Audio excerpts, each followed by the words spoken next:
Welcome to another episode of the Inspiring Leadership Podcast, brought to you by Pursue Limited, empowering people to flourish across the global education sector by harnessing the power and the potential of coaching. My name is Nicholas Mackay, professional certified coach and director of Pursue, and I'll be your host as we aim to bring you some of the best thinking in education and beyond, gaining insights into inspiring leadership. So let's get straight into today's episode, and I'm delighted to welcome Eddie Mensah. Eddie is the Managing Director of Right to Dream Academy in Ghana. Born and raised in Ghana, he left at 16 to attend, on scholarship, a boarding school in Canada where he earned an IB diploma. A bachelor's degree in economics from Franklin and Marshall College in Pennsylvania followed. Eddie has been in various academic positions for the last 25 years. Most recently, he was a head of school at Charlotte Prep School in North Carolina before taking on his role at Right to Dream. Eddie holds a master's degree in educational leadership from the University of Pennsylvania and certificate in school management and leadership from Harvard University. Eddie, thank you so much for joining me today. Thank you, Nick. I'm glad to be here. Now, Eddie, you're not coming from us from Ghana, are you? You're in America at the moment. I am currently in America. Yes, it's 6 a.m. here, so I apologize for the raspy voice. I'm kind of awake here. Well, thank you so much for getting up early. So just take us through, what are you doing in America at the moment? So Right to Dream has part of our programs. We have a few of our students who take an educational pathway that sends them to America. So part of the work is to come and strengthen our connections with the schools here. We have a few boarding schools that admit Right to Dream students, student athletes. So periodically I come to see the kids, see how they're getting on, and then some visits with school heads and other school personnel. So it's nice to be back. I used to live in Philadelphia. I lived here for about 17 years, so it's nice to be back. Hit with a lot of nostalgia right now. I've never been to Philadelphia. I lived in Boston for a year. I used to work with somebody from Philly, but I never actually got down there, so I haven't been there before. Yeah. What's it like? Yeah, we don't like Boston. The irony is that they're very similar cities in my mind, right? Strong working class, really diverse. It gets super cold in the winters, which can put a nice mist over the city. So both cities, I think, are actually quite similar. Very strong, distinct culture, right? So when you hear an accent from Philadelphia, you can identify it in the same way as when you hear an accent from Boston, you can clearly tell. So, but it's nice. It's nice. So you've got a really interesting career here, Eddie. So maybe let's take us back to, I suppose, you're from Ghana, Yes. and you obviously were brought up until the age of 16 in Ghana. So then maybe take us through what happened. You went from there to, is it Canada? Yeah. It's I never think of it as interesting until I start to talk about it. Right? I grew up in Ghana. My parents were both teachers. My father passed away when I was 12. And then I went to a boarding school, which is pretty normal. Boarding schools are pretty normal in Ghana. But when I was 16, I won a scholarship to go to something called the United World College. The United World College are international boarding schools that are spread around the world. I think there are about 9 or 10 now. Costa Rica, Venezuela, United States, Canada, the UK. So I went to the one in British Columbia, and I was there for 2 years where I did my international baccalaureate. And when I was done, started to think about university. I also wanted to play football, right? So I had this dream of one day becoming a professional footballer.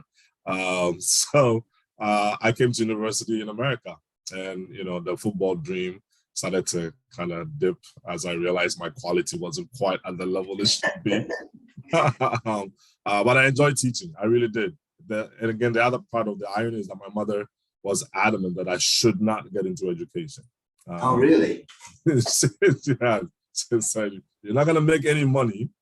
So find something more lucrative to do. But somehow it was in the blood. So I taught for about 5 years. And then I worked in a nonprofit called Stepping Stone. And Stepping Stone was designed to help underserved students in the Philadelphia area, for some of the poorest parts of Philadelphia, to help them gain educational opportunities.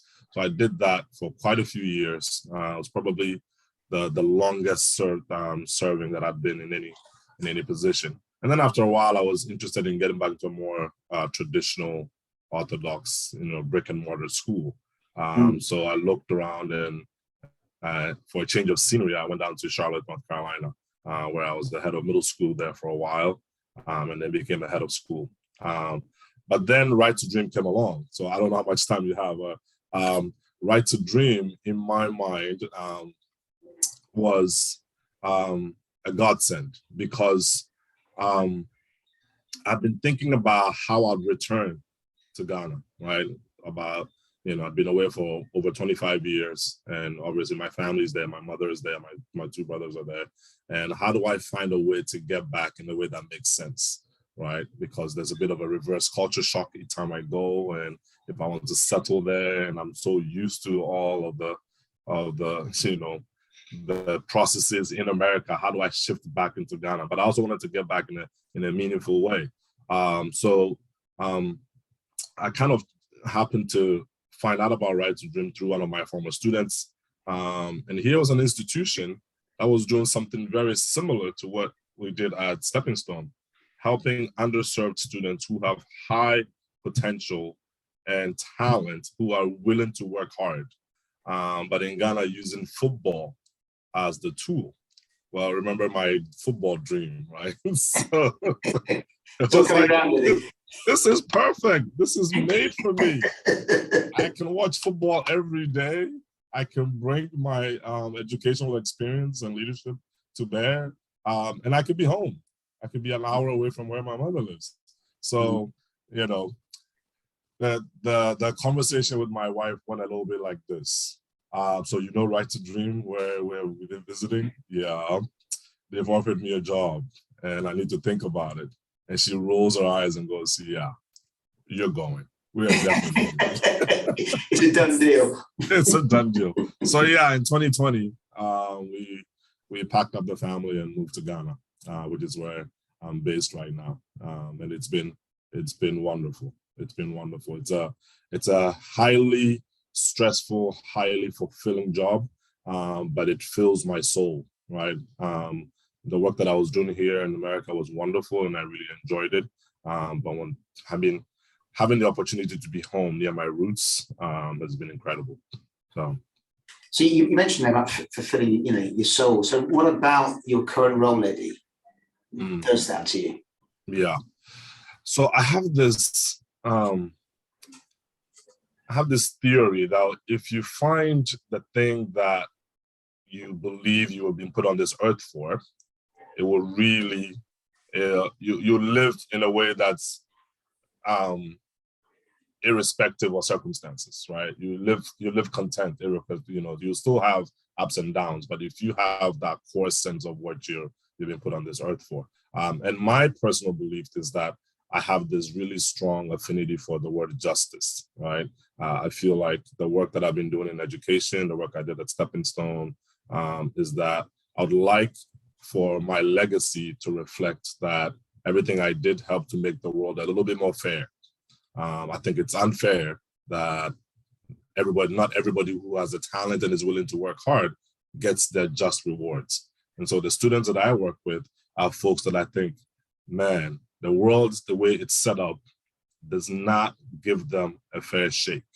And if I can do some work to do that, that would really, and I felt like in my own personal life, other people did that for me, right? I was willing to work hard, I had some talent, and people were able to facilitate my progress through education, through football. And I wouldn't otherwise have that. So being home, and it's a little strange now that I say that, because now when I got back to Philadelphia a few days ago, I said, oh, I'm home. Like, wait a second. Hey, I've been talking about Ghana as home for such a long time. But I think, a part of it is really that home is, the silly phrase, home is where the heart is, right? And my heart is in both places. But being home in Ghana in particular, where I think the the difference between the haves and the have-nots is so stark, right? And there are, these young people who have immense talent in football. Nick, I'm telling you, the football is incredible, right? And who are willing to work hard, who have these pure hearts and have, such incredible work ethic. And are just not afforded the opportunity. So for me to be just a small part of that process is extremely fulfilling, right? It's still challenging, to be fair. There's no day that's like, oh, it's all roses and rainbows. But just to have that feeling of we are making a dent, right? We're making the world a little bit more fair. I think for me it's the best feeling. So in terms of Right to Dream itself, Eddie, take us through how it actually works then. Yeah. So Right to Dream, it works like a school. So the best way I describe it is to think of a typical day for a student. You wake up in the morning, you go to school, you take your maths and your English and your science, you have your lunch and you have some free time in the afternoon, and then you train. You train with your football coach, and you do this every day, and you play matches on weekends. And as you get a little older, you start to travel to go play in big tournaments. You get exposed. And then at some point, you start to make, at least in our current model, you start to make a decision around whether you're going to pursue professional football as a career, or do you want to take what I call the student athlete pathway, which is to find a university or a boarding school where you can still pursue your academic career and play football. So for those who think about pursuing a professional career, at least they have some educational academics in their back pocket, and they venture into Europe at 18, 19 to play. And then the other pathways to find, like I said, we have a few schools here in America where our students will come and study and go into university and go into their graduate degrees. And still play football, right? The football dream, doesn't die. So it never goes away, Eddie. It never does. It never does. I was 15, I still think, well, if I train a couple more summers, I'm curious in terms of, you mentioned that pathway, I suppose, of going to be a professional player. How many people have gone to do that through Right to Dream? Oh, wow. Yeah. So Right to Dream has been around for a little over 20 years. And I think the numbers, I want to say 70 or so professional players. Wow. Within the European leagues. Quite a few have played for our national team. So Ghana is going to the World Cup. I just want to put that out there. And our prediction is that there'll be probably 4 or 5 of Right to Dream graduates on the team. Yeah. So we're very proud of that. Yeah. And in terms of the other way, when people go, I suppose, to take the more academic route, when do they make those decisions? Yeah, so there are a couple possible options. You could go at 14, 15 into a boarding school at 9th grade. You could wait a little longer, maybe go as a junior. We have 1 or 2 that will wait at Right to Dream and go to university straight. So we have a boy now in North Carolina who went from Right to Dream straight to university. We have another one that's coming next year.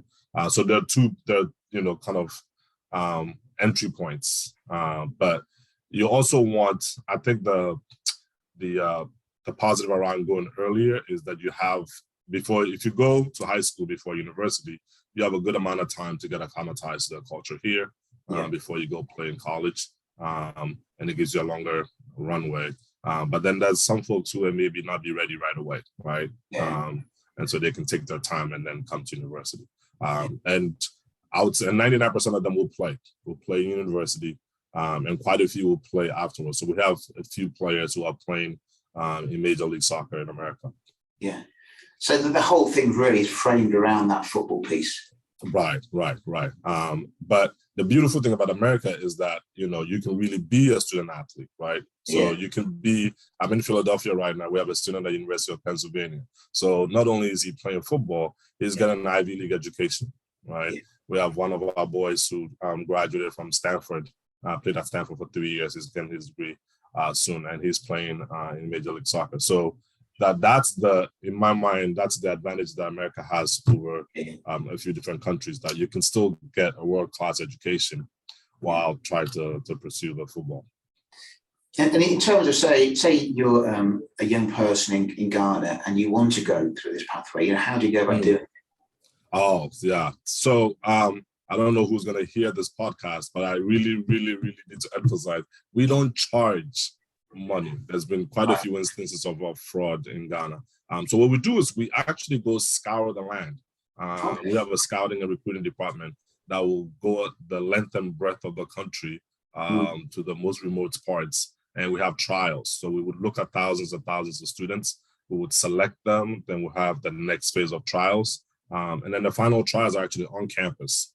We'll bring, maybe a small number, 40 kids to campus and have them live and train and play for a couple of weeks before we make our final selections. But everybody who has the facility has the opportunity to do that. And I think the way we do it is also reflects that sense of justice that I'm talking about, right? Instead of saying, we are in Accra and find your way to us, we come to you, right? We come to where you are, so that transportation barrier is removed. And that allows everybody to get a fair shot on doing that. So it's a wonderful process, but it can also be very painful. I was going to say the competition must be pretty hot.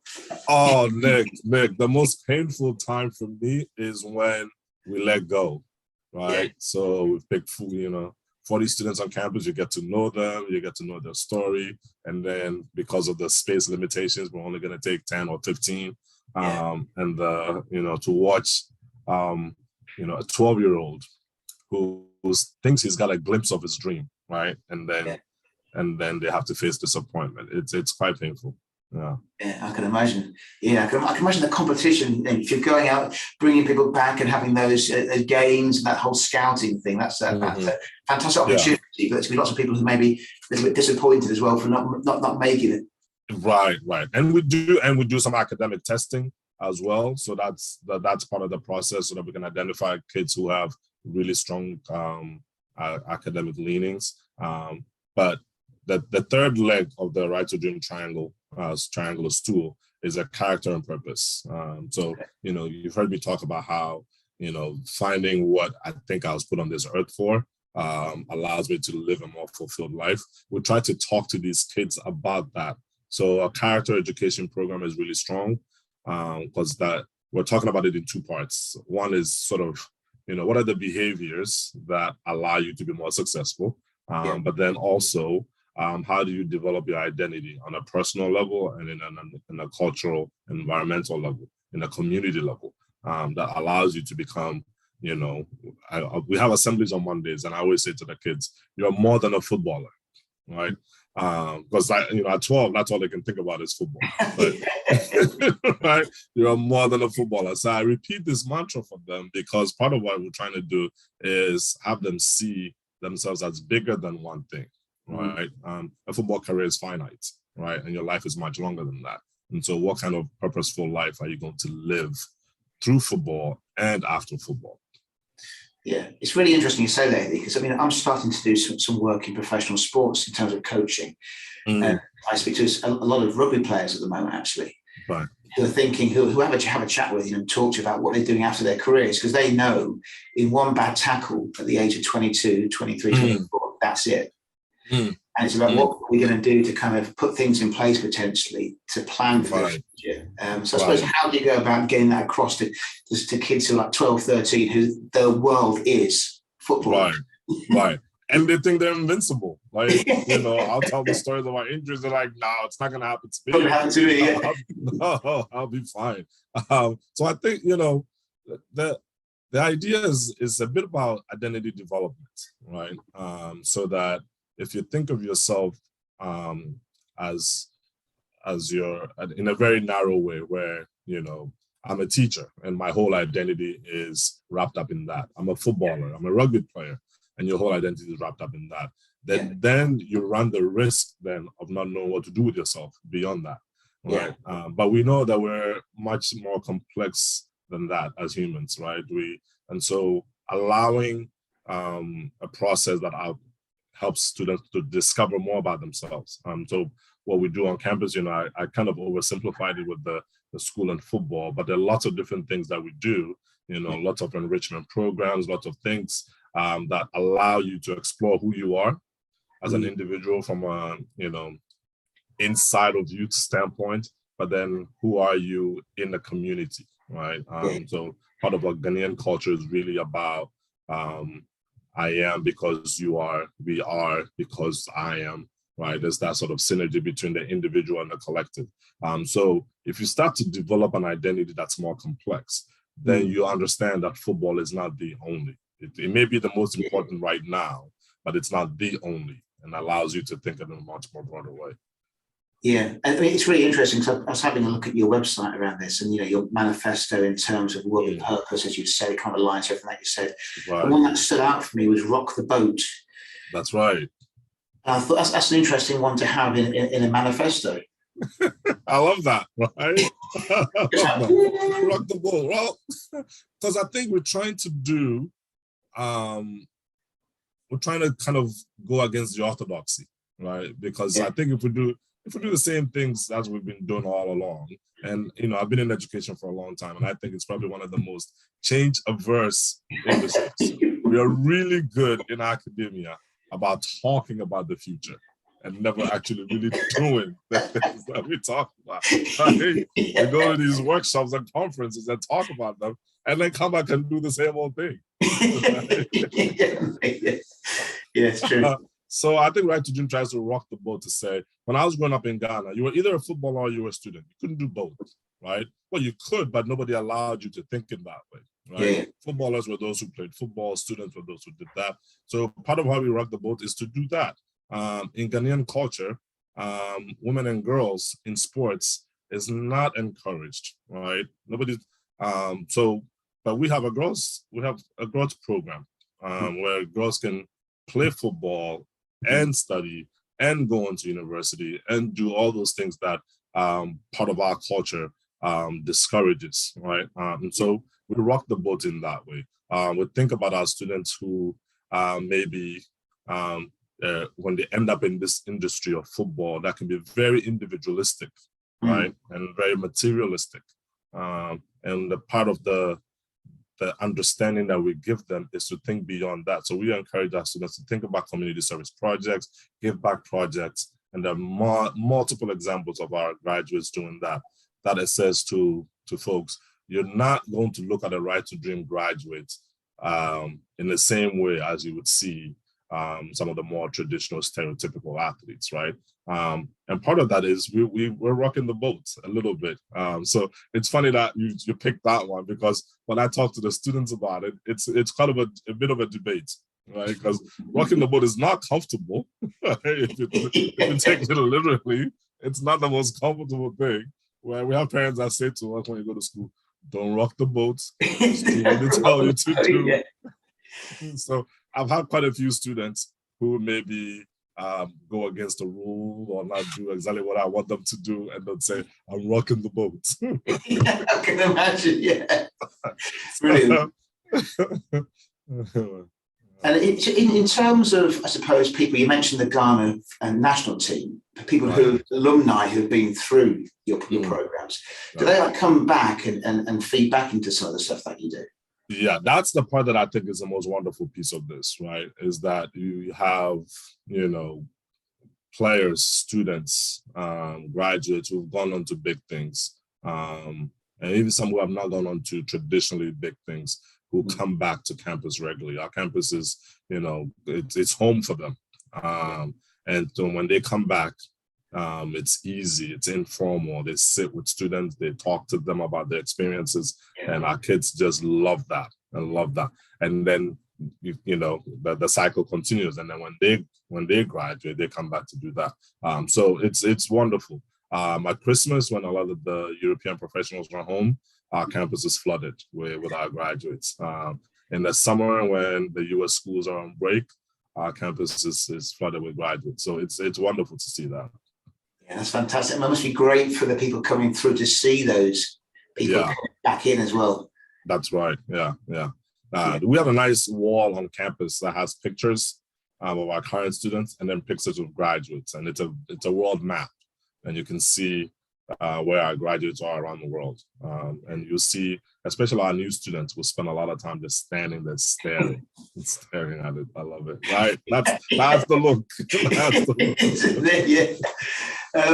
So I suppose you've got Ghana sorted, and don't you also work in other countries? So I think I saw around it Denmark and Egypt. That's right.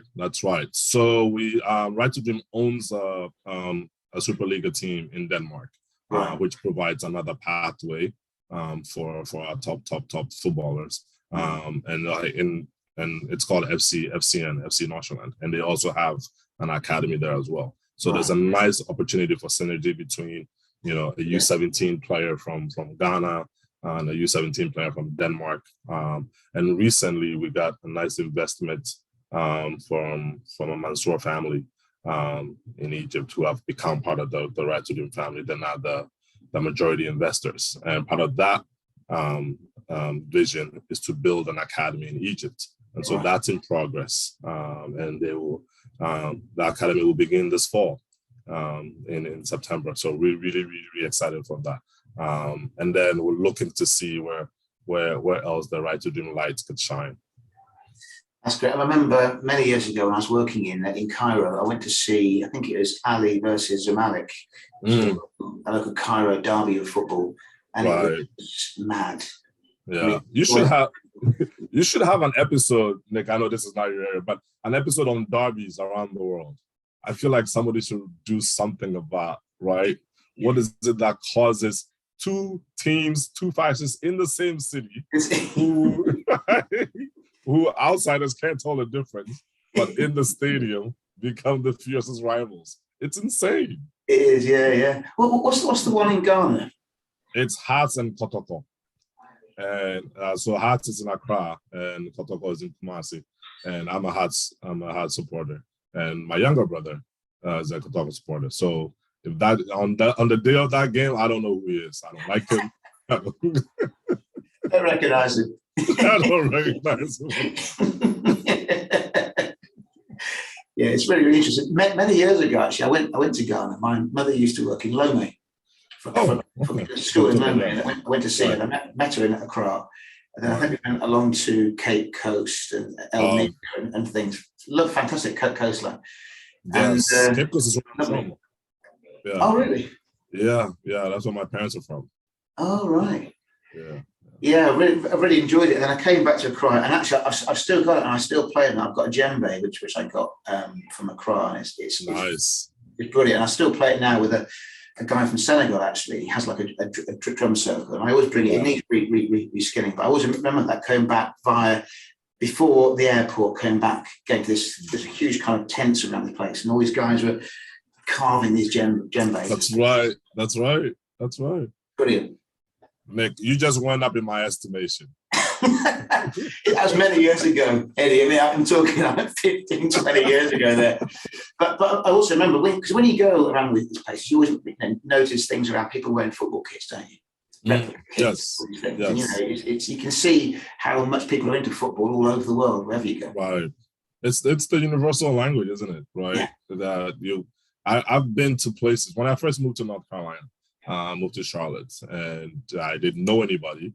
I went to a park, and there were these South American guys playing, and my broken Spanish, and they were like, "All right, jump in." And within 45 minutes, I had made a whole new set of friends. Yeah. Because of football, right? I hardly understood what they were saying. They hardly understood what I was saying in language. But once the ball hit the grass, it was like we were brothers. And so football has that power to do that. Football has the power, I think, it has the power to divide us if we allow it, but also has the power to unite us. And so I think part of the reason, I'm so delighted to be at Right to Dream because I'm a fan of the game itself, right? And so I get to do my professional stuff while also just enjoying kids play football. And if we can harness it well as a universe, sports in general, but football in particular, I think we would make a lot more progress. Mm. I suppose in terms of your role, Eddie, where do you see yourself developing that and developing yourself over the next few years? I was talking to Pippa recently about the idea of teaching, right? And I said some of us are shifting away from the words teaching to more like a guide. To think about if you go to climb Kilimanjaro or climb Everest, you have a Sherpa, right? Yeah. And the Sherpa is there because they have a little bit more knowledge than you. But you're a climber, so you also have some knowledge that you bring to the table. And so working in tandem allows you to be able to make more progress than if you work by yourself, right?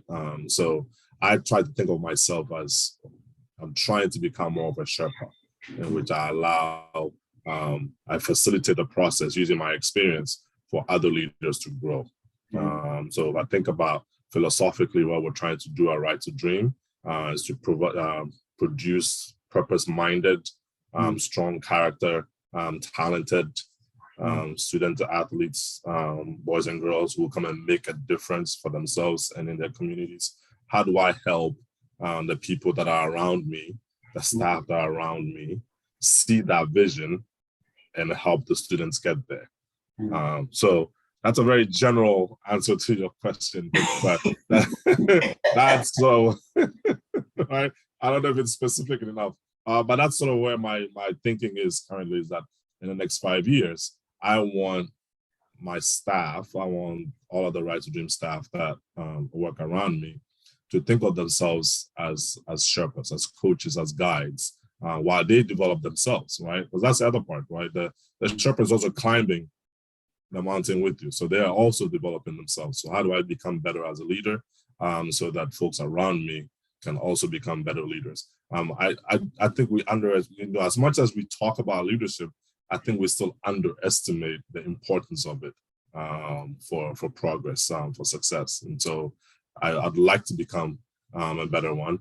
Practically speaking, I think I want to see Right to Dream provide more opportunities for students. I want to see less disappointed faces when we pick students. Our Women and Girls program, we're working on a specific strategy right now. I think we have as good as we are, we have a long way to go. And we have good expertise around us to develop a program that's really well designed for women and girls, because I think that's the next wave. I think women's football, as an aside, is the next wave of an industry that will have light shined on it a lot. So I'd like for us to be at the forefront of that. And I'd like for us to see different ways in which we live our manifesto, right? So our manifesto, I like the rock the boat piece, thriving in all areas is one of them, working with purpose. I think of it as it kind of describes what we try to do, but it also describes our aspirations. So how do we do that even more in a practical way? What more opportunities and pathways can we create for our student athletes? Those are the things that are on the horizon for us in the next 5 years. Yes, has you got a busy time coming up, Eddie? I'm sorry? Just a little. Just a little. But it's funny, isn't it? Because I would have thought if the way into the US that they're very big on women's soccer over there. It's a big industry, isn't it? Yeah, it's huge. It's huge. But you also know the quality here in America is very high. So if we're trying to have women and girls come and participate in here, we have to have a much stronger preparation for them, right? Our boys, I think, no disrespect to America, but I think our boys football matches or surpasses the football that's here. And so our boys can come. And I think our girls, especially at the university level, will bring a new dimension to it, and then have the opportunity to get an education that they can apply to their lives beyond football. There's so many other opportunities in football. Even if you decide to stay in the industry, there's so many things you can do aside from playing, right? And so, I think one of the manifesto points, if you see, is to expand the dream, right? And expand the dream is that you go beyond just playing on the game. If you want to stay in the game, what other things could you do? And then how do you then become a shining light to your community so that others can have opportunities. Mm. Sounds great. What I really like, speaking to you here is you've tapped into that purpose. You've got a background in education, leading schools in America, so you're still doing some work in America. You love your football, so you're actually doing the football, so you're amalgamating lots of things that are important to you, and then you're kind of following it through with a real purpose. Yeah. And the way you described it, right, sounds wonderful, right? It's like happened by accident. But, it didn't come together like that, right? It's kind of, the success map is a little, wonky. I think, as I was growing up, the pieces were forming, and then eventually they start to come together. But you have to be really intentional and reflective. And the advice I give people is to be patient, be persistent, and then you start to see it come together. But it's not linear at all, I don't think, at least in my experience. Right? But once you start, you get a clear understanding of it, then it's easier. It's easier. It's not as complex. So that's great. Well, thank you so much for joining me today, Eddie. It's been an absolute pleasure. How long are you in America for? Just a couple more days. Oh, okay. Just a couple more days, and there are a few people who don't know that I'm here, so please don't tell them, because I get into trouble. Keep this safe for me, Eddie, don't worry. You never have a conversation. Well, it's been an absolute pleasure. If people are wanting to know a little bit more about Right to Dream, where will they find information? So we're all over social media. So if you go to our website, righttodream.com, then you want to look at our YouTube page is probably the place that I highly recommend for folks, because that's where a lot of the storytelling happens. We have an Instagram page as well, but our official YouTube page is the place to go. And beware, just make sure that the pages you see are verified, particularly on Instagram, because there are lots of folks who are trying to be like us, but they're not us. Right. But the official YouTube page, I think you'll get a lot of the storytelling, because part of what we didn't talk about is that the individual stories of our students and our staff that come together to form the Right to Dream is amazing and incredible, and can be really inspiring for people around the world. That's great. Thank you so much, Eddie. And just before you go, actually, I never asked you, apart from Ghana, which is your football team outside of Ghana? Oh, Liverpool. I can live with that, Eddie. Have you heard them? Have you heard about that team that they're somewhere in England? They're doing all right as well this season. Yeah, they're doing okay. Listen, I could tell you a quick story about that. So, growing up, we didn't have a TV, and our next door neighbor had a TV. And those were, in the late 70s and early 80s, when Liverpool was the only team that was winning everything in England. So every time we went over to watch football, that was the team that was on. I fell in love with John Barnes. I'm left-footed and he's left-footed. I'm black, he's black. So as much as I don't really enjoy admitting that I love a team outside of Ghana, but it's kind of because, I think a lot of what you do in adult life is formed in childhood, right? So these memories of me and my father sitting on the couch at my neighbor's house watching football, and having, John Barnes and, Dalglish and Ian Ross and all of them, right? Just kind of went into my blood. And now it's in there. And so I automatically hate Manchester United. Right? Yeah. It makes no sense. It makes no sense. Right? But that's the team I support. But in Ghana, it's Accra House of Folk. Okay. I'll look them up and have a look. Thank you so much again. I noticed you didn't tell me what team you support. Oh, right. So I'm a bit like you, actually. So I was brought up with Liverpool in the 80s. So, Rush Dalglish, Barnes, Beardsley, John Aldridge, etc. Steve McMahon, Jan Mulby, and Hanson. We can go on, Bruce Grobbelaar. But my father's from Stoke in the UK. So it's also kind of, giving me the background to how good and what a massive team Stoke were. So I suppose Stoke City is one of the ones, although they're not doing particularly good at the moment. But that's about being a true supporter, he keeps telling me. Right. But I can live in Liverpool because I said when I was growing up, they were the team. That's right. That's right. Yeah. It's been a pleasure, Nick. Thank you so much for having me. Yeah, thanks, Eddie. Absolutely brilliant. And thank you so much for taking the time, especially early in the morning with you. So very much appreciate it. No problem. No problem. All right. Many thanks to Eddie. And in this series, we are proud to once again be in partnership with Independent School Management Plus and International School Magazine, the leading authority and voice for professionals in independent and international education worldwide.